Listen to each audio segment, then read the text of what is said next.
மனித உடல் என்பது நாம் போற்றி வணங்கும் பஞ்சபூதங்களாகிய நிலம், நீர், நெருப்பு, காற்று, ஆகாயம் என்ற அடிப்படை கூறுகளினால் உருவானதே. இந்த பஞ்சபூதங்களின் மேல் நாம் ஒரு ஆளுமை கொண்டு வந்தால் பின் ஆரோக்கியம், புரிதல் தன்மை, அறிவு எல்லாமே உயர்ந்த நிலையை எட்டிவிடும் என்பதே யோகிகளின் வாக்கு. இதற்கு யோக மார்க்கத்தில் பல ஆன்மீக பயிற்சிகள் இருந்தாலும் அதையெல்லாம் செய்ய முடியாத சாமானிய மனிதர்களுக்கும் கூட இந்த சாத்தியங்கள் கிடைக்கப்பெற வேண்டும் என்ற நல்லெண்ணத்தில் சித்தர்கள், யோகிகளால் உருவாக்கப்பட்டு பிரதிஷ்டை செய்யப்பட்ட இடங்கள்தான் இந்த பஞ்சபூத ஸ்தலங்கள். நீருக்காக திருவானைக்காவல், நெருப்புக்காக திருவண்ணாமலை, காற்றுக்காக காளகஸ்தி, நிலத்திற்காக காஞ்சிபுரம் மற்றும் ஆகாயத்திற்காக சிதம்பரம் என்ற இந்த கோவில்கள் அனைத்துமே பல ஆயிரம் ஆண்டுகளுக்கு முன்னரே நிறுவப்பட்ட மிகவும் சக்தி வாய்ந்த தலங்களாகும். இதில் 4 தமிழகத்திலும் 1 ஆந்திர பிரதேசத்திலும் அமைந்துள்ளது. பஞ்சபூத தலங்களில் முதன்மையான தலமாக இருப்பது காஞ்சிபுரம் ஸ்ரீ ஏகாம்பரநாதர் திருக்கோவில். தேவார பாடல் பெற்ற தொண்டை நாட்டு தலங்களில் இது முதல் தலம். இங்கு சிவன் சுயம்பு மூர்த்தியாக அருள்பாலிக்கிறார். காமாட்சியம்மன் பூஜித்த மணல் சிவலிங்கமே இக்கோவிலின் மூலஸ்தானமாகும். ஒருமுறை அன்னை பார்வதி பின்விளைவை யோசிக்காமல் செய்த ஒரு செயலுக்கு பரிகாரமாக தென்னிந்தியாவில் ஒரு குறிப்பிட்ட இடத்தை சுட்டிக்காட்டிய சிவபெருமான் அங்கிருக்கும் மாமரத்திற்கு அடியில் தன்னை நினைத்து தவம் இயற்றுமாறு அன்னையிடம் கூற, அன்னை வந்து தவம் இயற்றிய இடமே இன்றைய காஞ்சி ஏகாம்பரநாதர் திருக்கோவில். சிவபெருமான் குறிப்பிட்ட அந்த மாமரத்தின் அடியில் மணலில் ஒரு லிங்கத்தை வடிவமைத்து பிரதிஷ்டை செய்து சிவனை குறித்து கடும் தவத்தில் இருந்தார். அன்னையின் தவத்தை சோதிக்க எண்ணிய சிவபெருமான் தன் தலையில் குடிகொண்டிருக்கும் கங்கையை பூமியில் ஓடவிட்டார். வெள்ளமாக பாய்ந்து வரும் நீரினால் தன்னுடைய லிங்கம் கரைந்துவிடும் என அஞ்சி அன்னை லிங்கத்தை மார்போடு கட்டி அணைத்து காத்தார். அன்று அன்னை கட்டியணைத்த போது ஏற்பட்ட தடத்தை இன்றைக்கும் லிங்கத்தின் திருமேனியில் நாம் தரிசிக்கலாம். வெள்ளத்தில் இருந்து தன்னை காப்பாற்றிக் கொள்ள நினைக்காமல் லிங்கத்தை காப்பாற்ற நினைத்த அன்னையின் பக்தியில் மகிழ்ந்த சிவபெருமான் அவருக்கு காட்சி தந்து செயலை மன்னித்து திருமணமும் செய்து கொண்டார். அன்னை தவம் இயற்றிய மாமரத்தை இன்றைக்கும் ஏகாம்பரேஸ்வரர் கருவறைக்கு பின்புறமுள்ள பிரகாரத்தில் தரிசிக்கலாம். மிக புனிதமான இம்மரத்தின் 4 கிளைகள் 4 வேதங்களாக கருதப்படுகிறது. அன்னையின் ஸ்பரிசம் பட்ட சிவன் என்பதால் சுவாமிக்கு தழுவ குழைந்த நாதர் என்ற திருப்பெயரும் உண்டு. இம்மாமரத்தின் கனியை பிரசாதமாக உண்டால் புத்திர பாக்கியம் கிடைக்கும் என்பது ஐதீகம். சிவபெருமானை தரிசனம் கொடுத்து திருமணம் புரிந்த இடம் என்பதால் திருமண தடை உள்ளவர்கள் இங்கு அருள்பாலிக்கும் ஆண்டவரை வழிபட்டால் தடைகள் அனைத்தும் நீங்கும். கோவில் கருவறையில் வீற்றிருக்கும் மூலவர் மண்ணால் ஆனவர் என்பதால் இவருக்கு அபிஷேகம் கிடையாது. அதனால் லிங்க திருமேனிக்கு புனுகு சட்டம் மட்டுமே சாத்தப்படுகிறது. கருவறையில் சோமஸ்கந்த திருமேனியையும் தரிசிக்கலாம். அன்னை வடிவமைத்த லிங்கம் என்பதால் இதற்கு தேவிலிங்கம் என்றும், பஞ்சபூதங்களில் பூமித்தன்மையோடு தொடர்புடைய லிங்கம் என்பதால் இவர் பிருத்திவிலிங்கம் என்றும் அழைக்கப்படுகிறார்.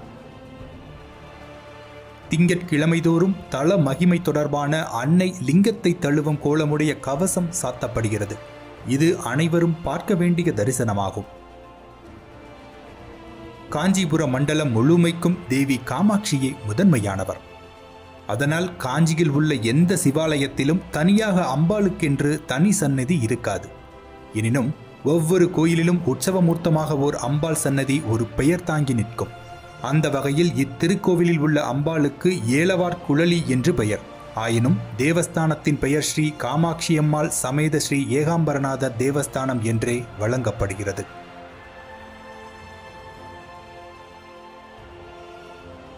சிவபெருமான் சுந்தரருக்கு கண் பார்வை அளித்த தலம் இத்திருக்கோவில். ஒரு சில காரணங்களால் கண் பார்வை இழந்த சுந்தரர் பார்வையில்லாத நிலையிலும் சிவ யாத்திரையை தொடங்கிய அவருக்கு திருவெண்பாக்கத்தில் ஊன்றுகோல் கொடுத்த சிவன் இத்தலத்தில் இடது கண் மட்டும் தெரியும்படி அருள் செய்தார். எனவே இத்தலத்தில் வேண்டிக் கொண்டால் தெரியாமல் நாம் செய்த தவறுக்கு மன்னிப்பு கிடைப்பதோடு கண் தொடர்பான நோய்கள் நீங்கப் பெறலாம்.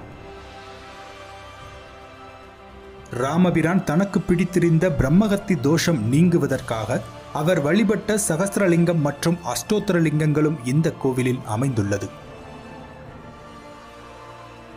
இந்த சிவ ஆலய பிரகாரத்தில் விஷ்ணுவின் 108 திவ்ய தேசங்களில் ஒன்றான நிலாத்துண்ட பெருமாள் சன்னதி இங்கே அமைந்திருப்பது மேலும் சிறப்பு.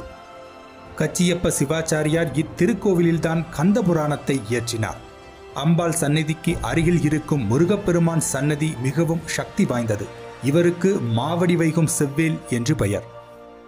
குமரக்கோட்டம் எனும் பெயரில் முருகப்பெருமானுக்கு தனி கோவில் இத்தலத்தில் இருந்தாலும் அப்பெருமானின் அருள் வரலாற்றை கூறும் கந்தபுராணம் இத்தலத்தில் தோன்றினாலும் அதில் மூவிரு முகங்கள் போற்றி எனும் பாடலில் வரும் காஞ்சி மாவடி வைகும் செவ்வேல் மலரடி போற்றி என்று புகழப்படும் தொடருக்குரிய பெருமான் இவரேயாவார்.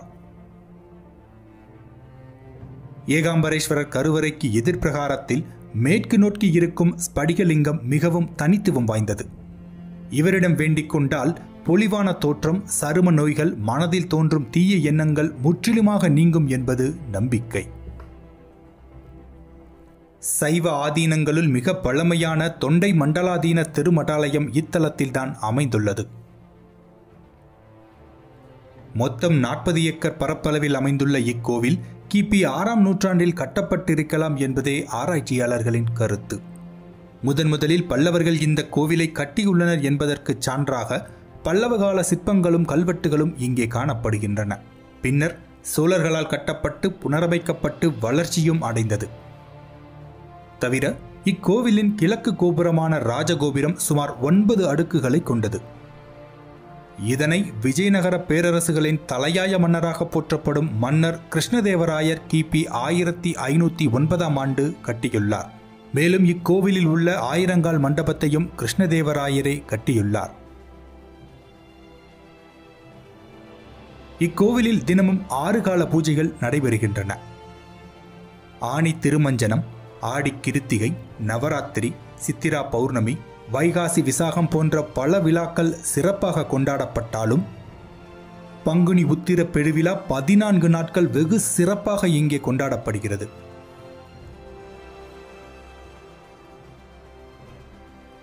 மனித உடல் இந்த பூமியின் ஒரு பாகமே.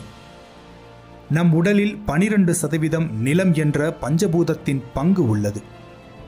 அந்த குறிப்பிட்ட தன்மையை நாம் மேன்மையடைய செய்வதற்கும் நல்வாழ்வை பெறுவதற்கும் பூமி அம்சத்தோடு தொடர்புடைய இந்த கோவிலுக்கு சென்று சிவபெருமானை மனதார வழிபடுவோரின் தேவைகள் அனைத்தையும் நிறைவேற்றுவதோடு திருமணத்தடை, புத்திர பாக்கியம் போன்ற வாழ்வியல் பிரச்சனைகளில் இருந்தும் அவர்களுக்கு விடுதலை அளிக்கிறார் காஞ்சியில் குடிகொண்டுள்ள ஸ்ரீ ஏகாம்பரநாதர். பஞ்சபூத தலங்களில் நீருக்கான தலமாக விளங்குவது திருவானைக்காவல் ஸ்ரீ ஜம்புகேஸ்வரர் ஆலயம். தேவார பாடல் பெற்ற காவேரி வடகரை சிவதலங்களில் இது 60வது தலமாகும். பல்லாயிரம் ஆண்டுகளுக்கு முன் ஜம்பு என்ற முனிவர் முக்தி வேண்டி சிவனை குறித்து இத்தலத்தில் தவம் இருந்தார்.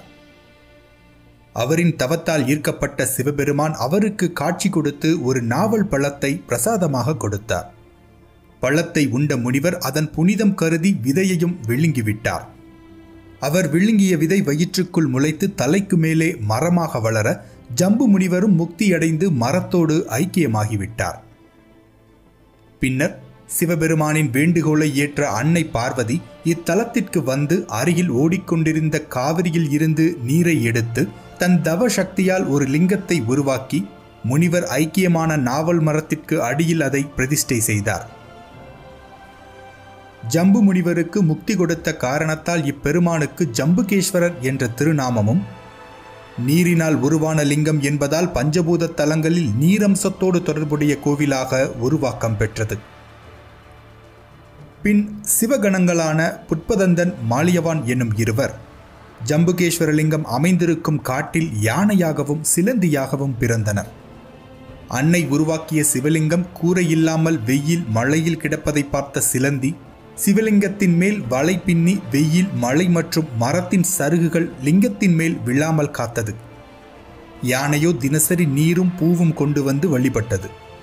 ஒவ்வொரு நாளும் யானை சிலந்தி பின்னிய வலையை அசுத்தமாக கருதி அதை அழித்து விட்டு செல்லும். சிலந்தி மறுபடியும் வலை பின்னி தன் வழிபாட்டை தொடரும்.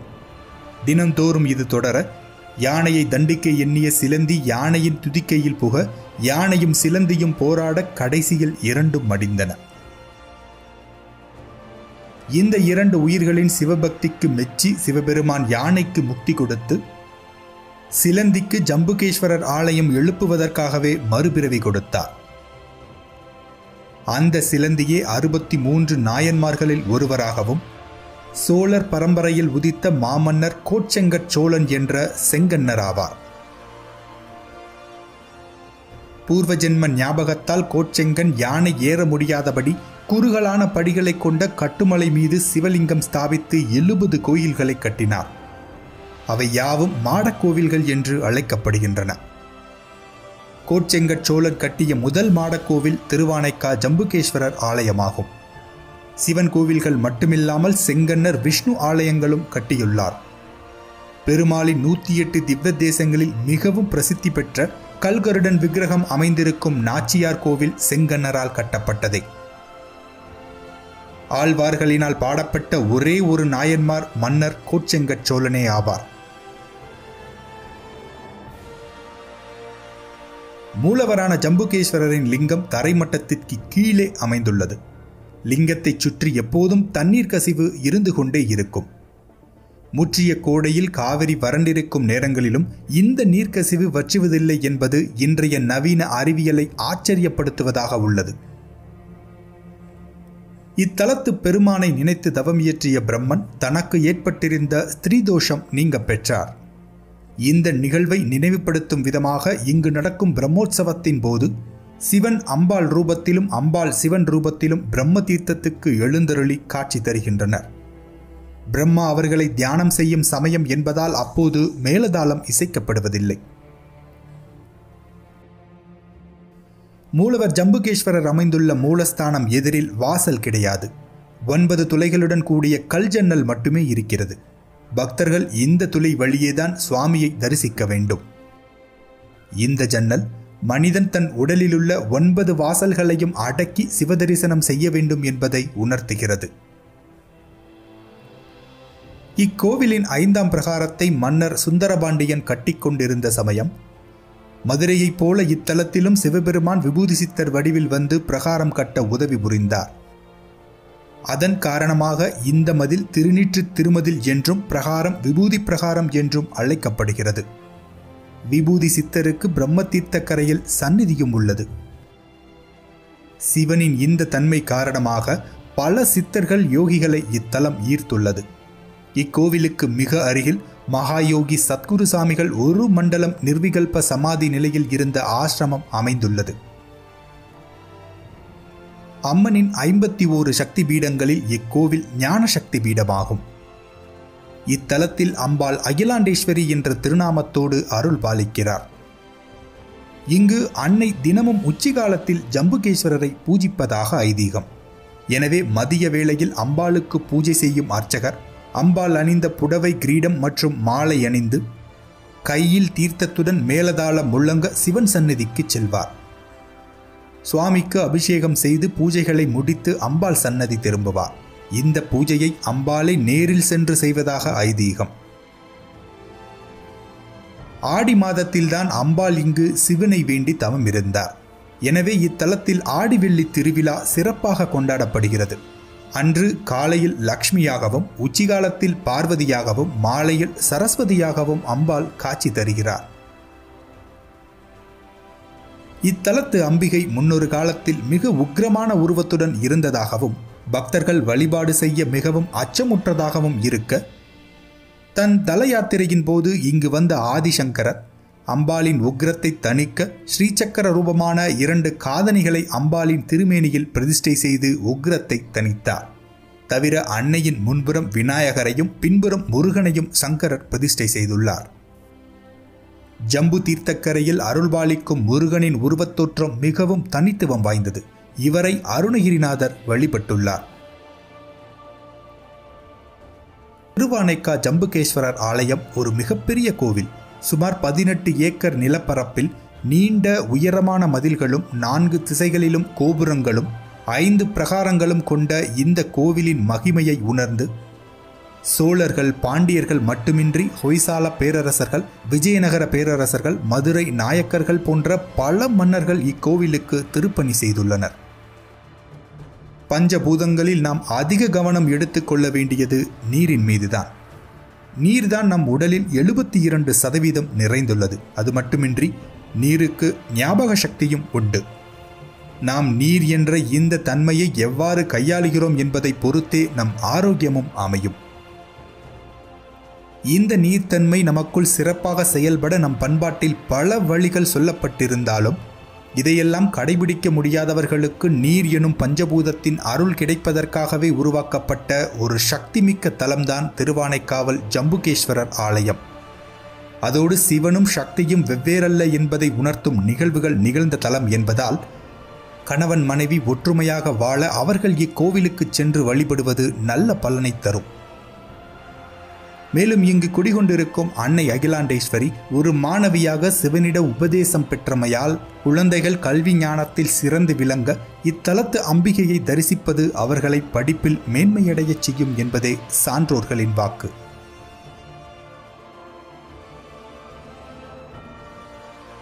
திருவாரூரில் பிறக்க முக்தி, சிதம்பரத்தில் இருக்க முக்தி, காசியில் இரக்க முக்தி என்று முக்திக்கு வழி சொன்ன ஞானியர்கள் திருவண்ணாமலையை நினைத்தாலே முக்தி என்றனர். இறைவனே இங்கு மலையாக எழுந்தருளியிருப்பதுடன் அடிவாரத்தில் அருணகிரி யோகியாக வீற்றிருந்து தேவர்களுக்கும் சித்தர்களுக்கும் யோகிகளுக்கும் உபதேசம் செய்வதாக ஐதீகம். சித்தர்களின் சரணாலயமாக விளங்கும் இத்தலம் பஞ்சபூத தலங்களில் நெருப்பு அம்சத்தோடு தொடர்புடைய கோவில்.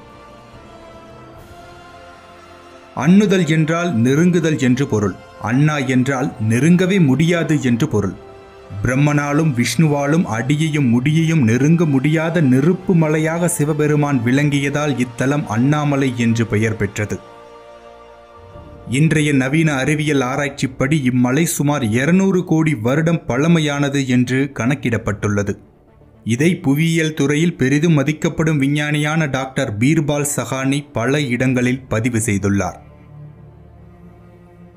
இந்த மலைதான் இத்தலத்துக்கே மிக பெரும் புனிதமாக கருதப்படுகிறது. சாதாரண கல்மலை போல காட்சியளிக்கும் இந்த திருவண்ணாமலை ஒரு காலத்தில் மாபெரும் அக்கினி குண்டமாய் காட்சியளித்தது. அது சிவபெருமானின் திருவடிவம் என்பது அப்பரின் திருவாக்கு. இறைவன் தீவண்ணனாய் தோன்றியதற்கு காரணமான வரலாறுதான் பிரம்மனும் மகாவிஷ்ணுவும் அடிமுடி தேடிச் சென்றது. பின்னர் தவறிழைத்த பிரம்மனை தண்டித்து அக்கினி குண்டமாக இருந்தவர் கோபம் நீங்கி கல்மலையாக உருமாறி இங்கே குடிகொண்டார். பூஜை புனஸ்காரங்கள் செய்ய லிங்க பிரதிஷ்டை வேண்டும் என்று கேட்க சுயம்புவாக மலையடிவாரத்தில் உருவெடுத்தார் சிவபெருமான். இமயமலையின் கைலாயங்கிரி இறைவன் வாழும் மலை என்றாலும் இறைவனே இங்கு மலை வடிவில் எழுந்தருளியிருப்பது தனி சிறப்பு. இதனால் ஆலயத்தை சுற்றி வலம் வருவதை விட மலையைச் சுற்றி வலம் வருவதுதான் மிகச்சிறந்த வழிபாடாக கருதப்படுகிறது.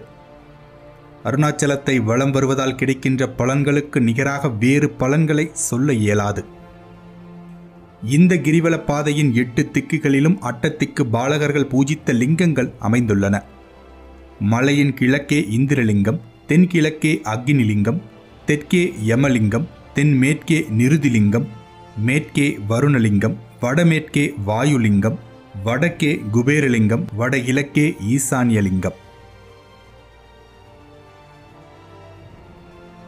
கோபுர தரிசனம் கோடி புண்ணியம் என்பது ஆன்றோர் வாக்கு.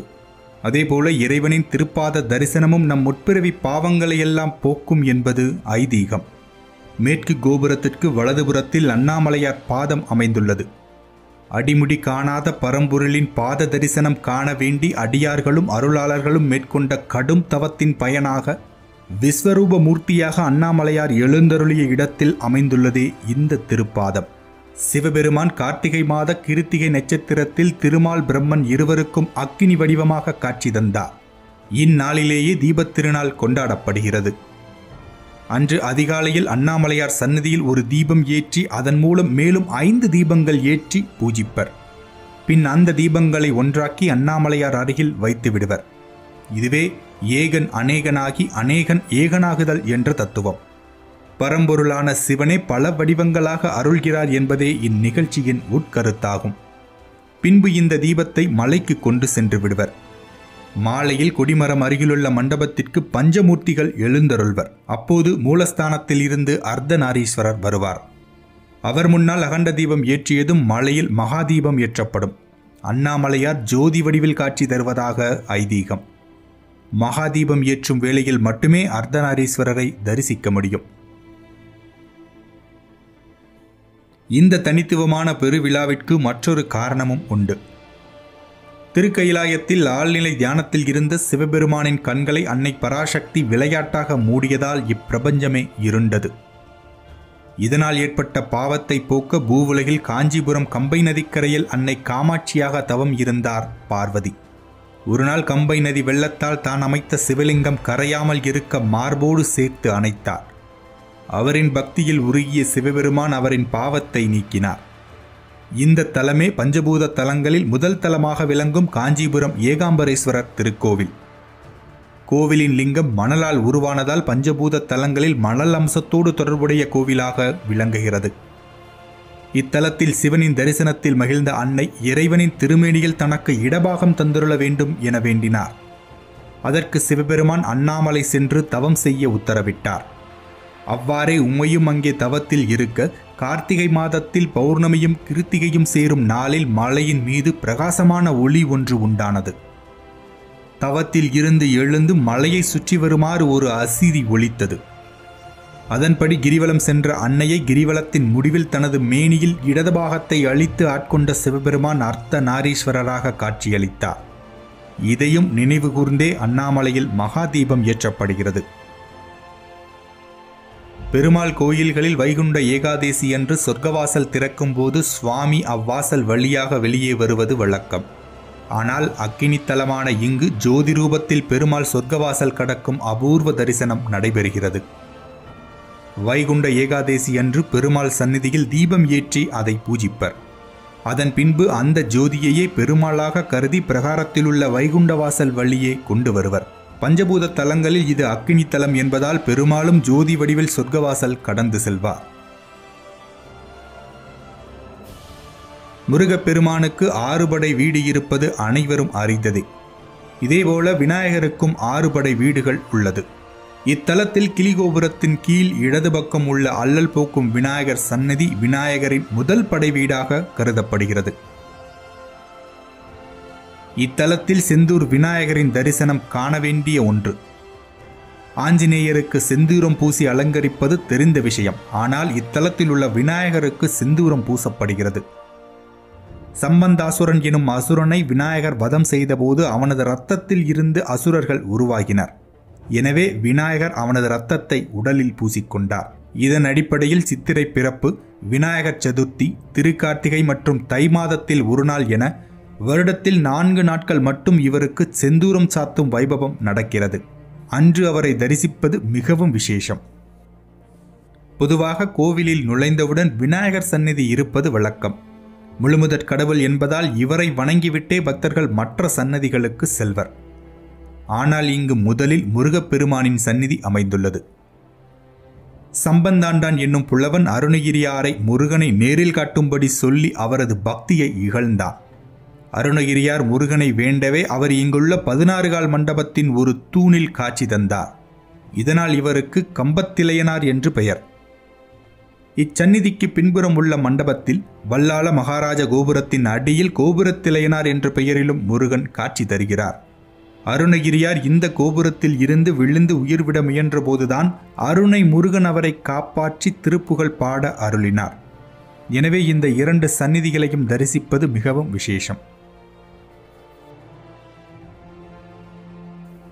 கோயிலின் பிரம்மதீர்த்தக்கரையில் காலபைரவர் சந்நிதி உள்ளது.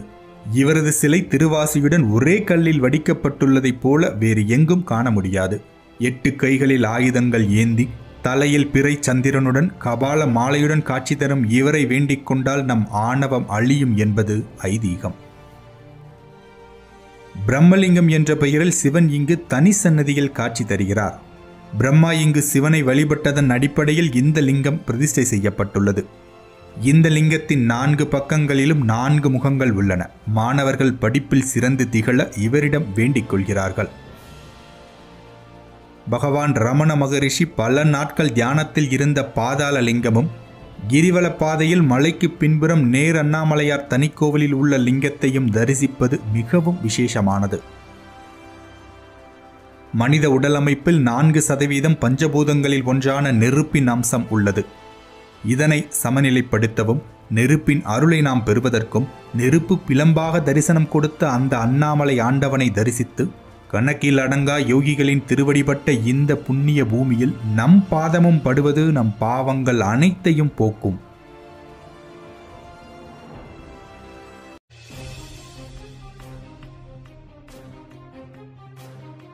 பஞ்சபூத தலங்கள்ல நிலம், நீர், நெருப்பு, ஆகாய அம்சங்களோடு தொடர்புடைய 4 கோவில்கள் தமிழகத்திலும், வாயு அம்சத்தோடு தொடர்புடைய ஒரு கோவில் ஆந்திர மாநிலத்தில் அமைந்திருக்கு. அதுவே காளஹஸ்தி. திருவண்ணாமலையை நினைத்தாலே முக்தி என்பது போல காளஹஸ்தியில பிரவேசிப்பதே முக்தி என்பது நம் முன்னோர்களின் வாக்கு. அட்டமா சித்திகள் அனைத்தரு காலத்தி என சிறப்பிக்கப்படும் அற்புத தலம். இந்த கோவிலின் மூலவர் ஒரு சுயம்பு மூர்த்தி. தேவார பாடல் பெற்ற காவிரி தொண்டை நாட்டு தலங்கள்ல இது 19வது தலம். தென்னிந்தியாவில் இருக்கும் மிகவும் தொன்மையான சிவாலயங்கள்ல காளஹஸ்தியும் ஒன்று. காரணம், இந்த கோவிலோட வரலாறு படி பல ஆயிரம் வருஷங்களுக்கு முன்னால வாயு பகவான் இங்கிருந்த சுயம்பு மூர்த்தியான கற்பூரலிங்கத்தின் முன் சிவபெருமானை குறித்து பல வருடங்கள் தவத்தில் இருக்க, இவரோட தவத்தில் ஈர்க்கப்பட்ட சிவபெருமான் அவருக்கு காட்சி தந்து அவர் கேட்ட வரத்தையும் கொடுத்து, இனி இந்த லிங்கம் உன் பெயர் தாங்கி வாயுலிங்கமாக யுகங்கள் கடந்து நிற்கும்னு சொல்லியதால காளஹஸ்தி பஞ்சபூத தலங்கள்ல வாயு தலமாக பிரசித்தம் பெற்று விளங்கி வருகிறது. அன்னை பார்வதியால் பூஜிக்கப்பட்டவர் இந்த வாயுலிங்கம்.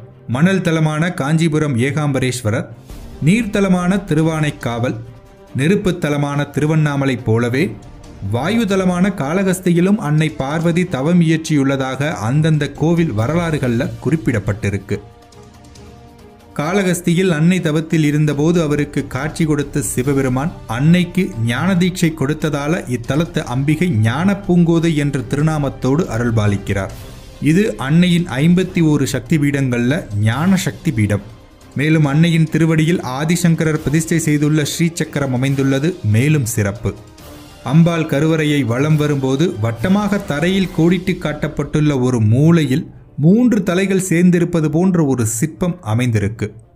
இந்த இடத்திற்கு அடியில சக்தி வாய்ந்த எந்திரம் இருப்பதால இங்கு அமர்ந்து தியானம் செய்வது மிகவும் விசேஷமாக சொல்லப்படுகிறது. அகஸ்திய முனி பிரதிஷ்டை செய்திருக்கும் பாதாள விநாயகர் மிகவும் தனித்துவம் வாய்ந்தவர். இந்த கோவில் அமைந்திருப்பது கைலாசகிரியின் அடிவாரத்திலைனாலும் இந்த பாதாள விநாயகர் சுமார் 30 அடி ஆழத்தில் அருகில் ஓடிக்கொண்டிருக்கும் பொன்முகலி ஆற்றின் மட்டத்திற்கு அமைக்கப்பட்டுள்ளது என்பது மிகவும் சிறப்பு. கலை மலிந்த சீர்நம்பி கண்ணப்பர்க்கு அழியேன் என்பது சுந்தரரின் வாக்கு. பக்திக்கு சான்றான கண்ணப்பர் இறைவனோட வலபுறத்தில் நிற்கும் பெரும் சிறப்பு வாய்ந்த தலம். ஒரு வேடனாக இருந்து இந்த இறைவனுக்கு தொண்டாற்றி 63 ஒருவராக கண்ணப்ப நாயனார் என்ற நிலைக்கு ஒரு பக்தன் உயர்ந்த தலம். அப்பர் இங்குள்ள இறைவனை காலத்தினாத ஞான பூங்கோதையார் பாகத்தான் என்று குறிப்பிடுகிறார். நக்கீரர் இத்தலத்தை கையிலை பாதி காலத்தி பாதி என்று போற்றுகிறார். பாண்டவர்களில் ஒருவரான அர்ஜுனன் தன் தீர்த்த யாத்திரையில் இங்கு வந்து இறைவனை வணங்கி அந்த சமயம் இங்கு தவம் இயற்றி வந்த பரத்வாஜ மகரிஷியையும் தரிசித்து சென்றதாக சில குறிப்புகள் உள்ளன. இந்த கோவில் ராகுகேது சேத்திர பரிகார தலமாக சிறப்பு பெற்றது. மேலும் இது அப்பிரதக்ஷண வளமுறையில் அமைந்துள்ள ஒரு கோவில். சர்ப்பதோஷம் முதலியவை நீங்கும் தலமாக விளங்குவதால இங்கு ராகுகால தரிசனம், ராகுகால சாந்தி முதலியன விசேஷமாக சொல்லப்படுது. அகண்ட வில்வ மரமும் கல்லால மரமும் இக்கோவிலின் தல விருட்சங்கள்.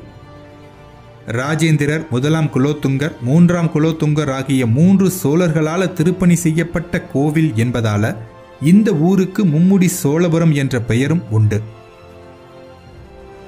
தவிர கிபி 1516ஆம் ஆண்டைச் சேர்ந்த விஜயநகர பேரரசர் கிருஷ்ணதேவராயரின் கல்வெட்டு ஒன்றின்படி அவர் இங்கு 100 மண்டபத்தையும் மேற்குப்புற கோபுரத்தையும் கட்டியதாக பதிவு செய்யப்பட்டிருக்கு. இந்த கோவிலோட கருவறை அமைப்பு ஒரு அகழி போல அமைக்கப்பட்டிருக்கு. இதுக்கும் ஒரு காரணம் சொல்லப்படுது.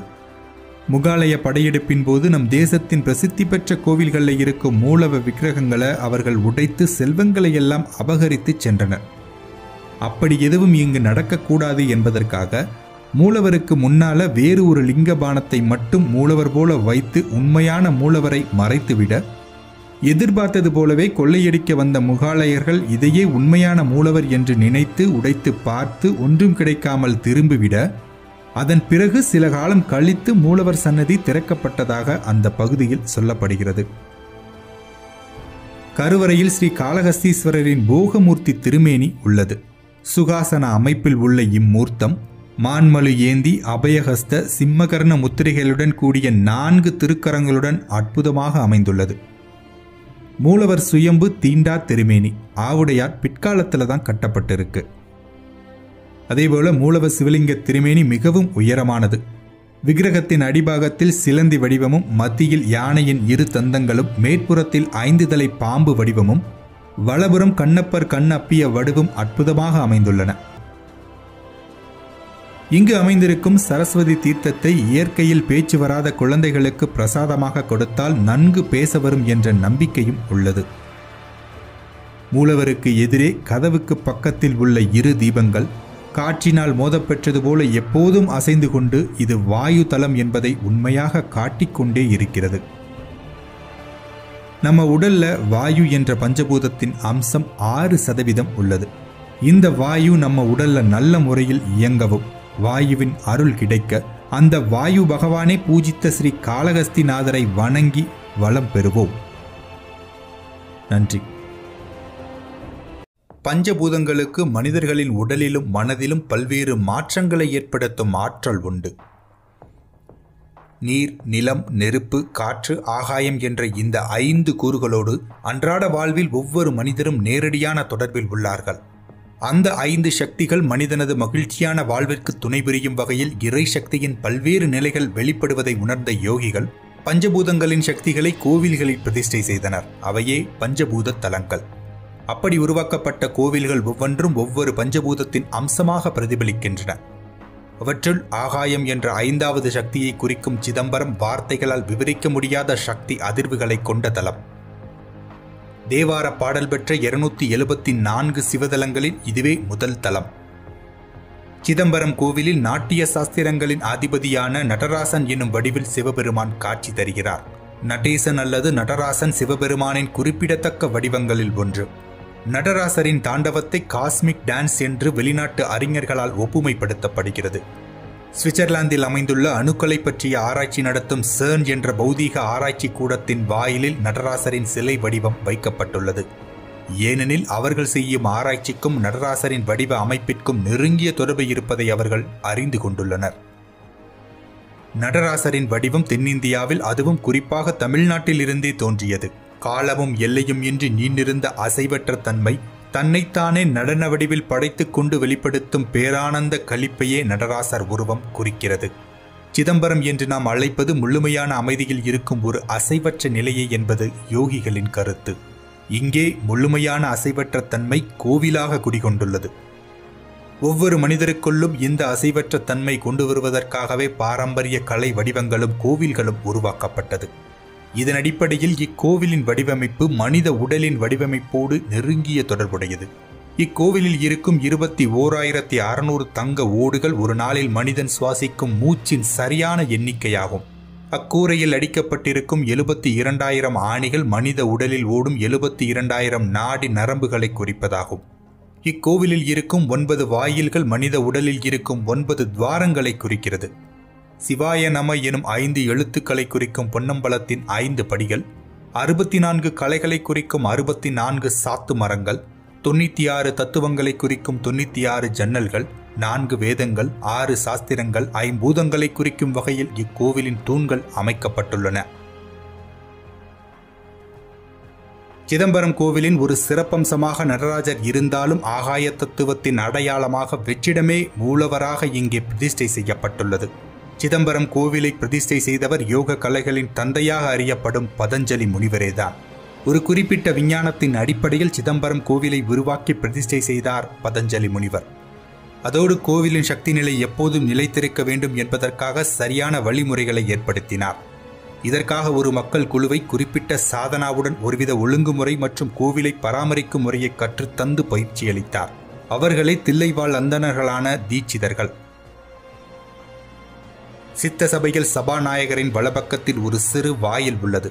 இதில் தீபாராதனை காட்டப்படும் போது மட்டும் திரை அகற்றப்படும். இதனுள் திருவுருவம் ஏதும் இல்லாமல் தங்கத்தாலான வில்வ தலமாலை ஒன்று காட்சியளிக்கும். இதன் ரகசியம் இறைவன் இங்கு ஆகாய உருவில் இருக்கிறார் என்பதுதான். இதையே சிதம்பர ரகசியம் என்பர். மேலும் சிதம்பர ரகசிய ஸ்தானத்தில் அம்மனுக்குரிய ஸ்ரீசக்கரத்தையும் சிவனுக்குரிய சிவச்சக்கரத்தையும் இணைத்து ஒன்றாக பிரதிஷ்டை செய்யப்பட்டுள்ளதாக ஒரு தகவலும் உண்டு. இந்த சக்கரத்தில் நடராச பெருமான் ஐக்கியமாகி தன் ஆனந்த நடனத்தினால் உலகை படைத்து காத்து அழித்து அருளிக் கொண்டிருப்பதாகவும் ஐதீகம். மூவர் பாடிய தேவார திருப்பதிகங்களை கண்டெடுத்த தலம் இச்சிதம்பரம். திருநாரையூரைச் சேர்ந்த நம்பியாண்டார் என்பவரும் திருமறை கண்ட சோழ மன்னனும் திருநாரை தலத்தில் உள்ள பொல்லா பிள்ளையாரை வணங்கி அப்பெருமானுடைய திருவருளால் சிதம்பரத்தில் பொன்னம்பலத்தின் அருகே மூவர் திருக்கர முத்திரைகளோடு தேவார ஏடுகள் உள்ளன என்பதை அறிந்தனர். பின்பு தில்லையை வந்தடைந்து மூவருக்கும் உற்சவம் எடுத்து குறிப்பிட்ட இடத்தில் தேடி பார்க்கும் போது கரையான் புற்று மூடிய நிலையில் அங்கே ஏடுகள் கிடைத்தன. இவ்வாறு கிடைக்கப்பெற்றது தற்போது நாம் படிக்கும் தேவார பதிகங்கள். அத்தகைய அரிய தேவார பதிகங்கள் கிடைத்த தலம் இச்சிதம்பரம். திருநாளை போவார் என்றழைக்கப்பட்ட நந்தனார் சிவபதம் அடைய அக்னி குண்டத்தில் இறங்கிய அருந்தவ தலம் இச்சிதம்பரம். சம்பந்தர், நாவுக்கரசர், சுந்தரர், மாணிக்க வாசகர் ஆகிய நால்வரும் ஒருமுறை சிதம்பரத்தில் நடராசரை காண திருக்கோவிலுக்கு வந்தார்கள். சம்பந்தர் இறைவனுடைய சத்புத்திர மார்க்கத்தை கையாண்டவர். அதனால் தென்வாயில் வழியாக நேரே வந்து இறைவனை கண்டுகளித்தார். நாவுக்கரசர் தாசமார்க்கத்தை பின்பற்றியவர். தாசமார்க்கம் என்பது ஆண்டான் அடிமை உறவு. ஆகவே வலதுபுறமாக கிழக்கு வாயில் வழியே வந்து ஏவல் கேட்கும் நோக்கத்துடன் இறைவனை கண்டார். சுந்தரர் நட்பு முறையில் இறைவனை வணங்கியவர். அதனால் பின்புறமாக வடக்கு வாயில் வழியே வந்து வேண்டியதை உரிமையுடன் பெற்றவர். மாணிக்க வாசகர் சன்மார்க்க முறையை கடைபிடித்தவர். குரு சீட உறவு இதன் பொருள். ஆதலால் அருட்சக்தி மேற்கு வாயில் பக்கம் வந்து இறைவனை கண்டார். இவற்றை நால்வர் வந்த வழி என்று குறிப்பிடுவர். ஆதிசங்கரர் பிரதிஷ்டை செய்த ஸ்ரீசக்கரம் அம்மன் சந்நிதியில் உள்ளது. அர்த்தஜாம பூஜை இத்தலத்தின் தனி சிறப்பு. அர்த்தஜாம பூஜையில் உலகில் உள்ள அனைத்து தெய்வங்களும் கலந்து கொள்வதாக ஐதீகம். இதை அப்பர் சிதம்பரம் சிற்றம்பலமே புக்கார் தாமே என்று பாடுகிறார். சேக்கிலார் பெருமான் இங்குள்ள ஆயிரங்கால் மண்டபத்தில் தான் பெரிய புராணம் பாடி அரங்கேற்றினார்.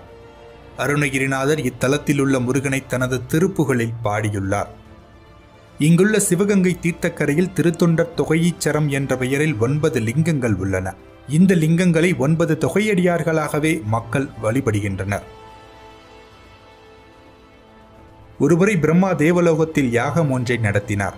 அதற்காக தில்லைவாழ் அந்தணர்கள் 3000 பேரை சத்தியலோகத்திற்கு அழைத்தார். தில்லையிலேயே இருந்து நடராசரின் நடன கோலத்தை காண்பதை விடவும் அந்த யாகத்தில் எங்களுக்கு என்ன பலன் கிடைக்கப் போகிறது என்று அவர்கள் கூற, உடனே அங்கு ஒலித்த நடராசரின் அசீரியானது யாகத்திற்கு செல்லும்படியும் யாகத்தின் முடிவில் அங்கே தான் தோன்றுவதாகவும் கூறியது. அவ்வாறு தோன்றிய கோலம் ரத்தின சபாபதி என்பதாகும். அந்த சிலை நடராஜர் சிலைக்கு கீழே அமைக்கப்பட்டுள்ளது. தினமும் காலையில் 10 முதல் 11 மணிக்குள் அந்த சிலைக்கு பூஜைகள் செய்யப்படும். குறிப்பாக சிலைக்கு முன்புறமும் பின்புறமும் தீபாராதனை செய்யப்படுவது வேற எந்த கோவிலிலும் காண முடியாத ஒரு தரிசனமாகும்.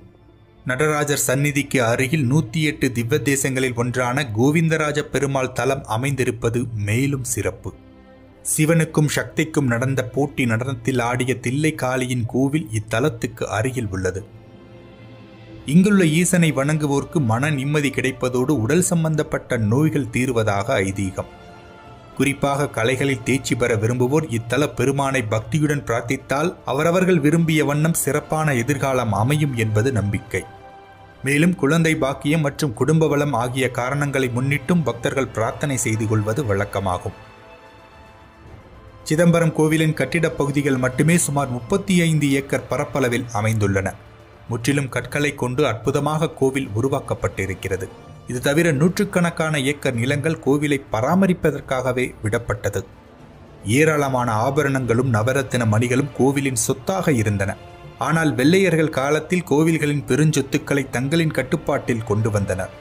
இரண்டாவது உலகப் போரை நடத்த ஏற்பட்ட செலவில் பெரும் பகுதியை இந்திய கோவில்களில் இருந்து கொள்ளையடிக்கப்பட்ட செல்வத்திலிருந்துதான் ஈடுகட்டப்பட்டதாக சொல்லப்படுகிறது.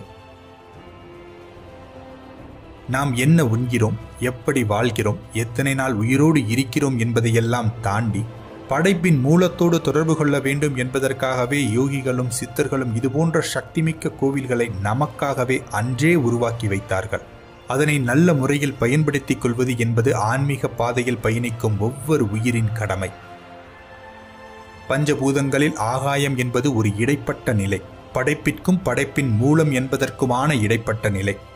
மற்ற 4 பஞ்சபூத கூறுகளை நல்ல நிலையில் நாம் வைத்திருந்தால் ஆகாயக்கூறு தானாகவே சரியாக நிகழும் என்பதும், ஆகாய சக்தியின் அருளை மட்டும் ஒருவர் பெற்றுவிட்டால் அவர் வாழ்வில் அதுபோன்ற ஒரு திருவருட்பேறு வேறொன்றுமில்லை என்பது தன்னை உணர்ந்தவர்கள் கூறியிருக்கும் வாக்கு. நன்றி.